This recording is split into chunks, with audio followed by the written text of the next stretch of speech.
Have you ever wondered how machines learn and make decisions?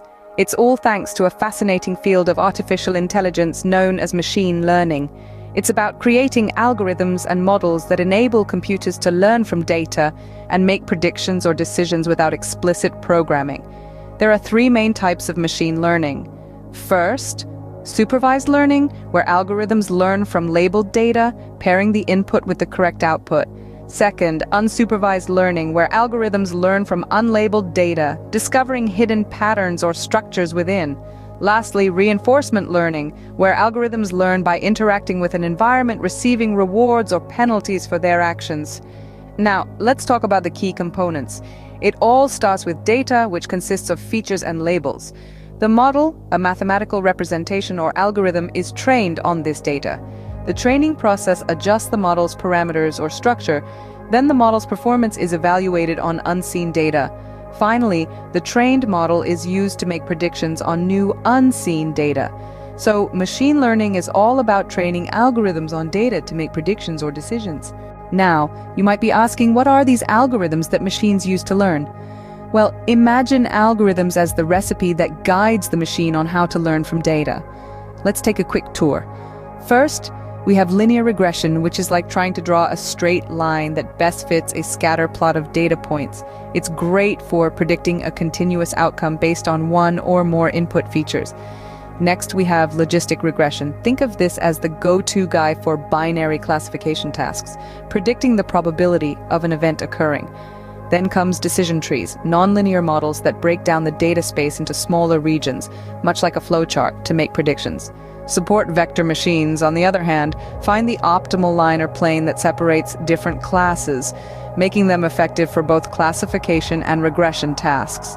Lastly, we have neural networks, the superheroes of deep learning models, inspired by the human brain and made of interconnected layers of artificial neurons. These algorithms, when trained on data, help machines make informed decisions. Great, we have algorithms, but how do we know if they're any good? Well, that's where model evaluation comes into play. Model evaluation is the process of assessing the performance of our machine learning model on unseen data. This is crucial to measure how well our model can generalize beyond the data it was trained on. There are several metrics used to evaluate model performance. Let's start with accuracy. Accuracy is the proportion of instances that our model classifies correctly. The higher the accuracy, the better our model is at making correct predictions. Next, we have precision and recall. Precision is the proportion of true positive predictions out of all positive predictions, while recall is the proportion of true positive predictions out of all actual positives. Finally, the F1 score is the harmonic mean of precision and recall, providing a balanced measure between the two. These metrics provide us with a way to measure how well our machine learning model is performing. So, we've trained our model, but how do we ensure it's reliable? Let's talk about overfitting and underfitting.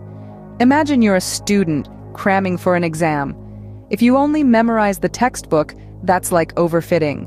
You've absorbed every detail but might struggle to apply the knowledge in a new context. Conversely, if you only skim the chapters, that's underfitting. You've missed critical information and your understanding is too shallow to be useful. Now, how to avoid these pitfalls? Enter feature engineering. It's the art of selecting, transforming, or creating new data attributes to improve your model's performance. Think of it as choosing the most relevant chapters to study, or even creating your own summary notes to better understand the material. It's about making your data work harder for your model, improving both its learning and its ability to generalize to new, unseen data. Avoiding overfitting, underfitting, and using feature engineering can help us build a more reliable machine learning model. You might be wondering, where do we use machine learning in real life? Well, let's dive in and explore.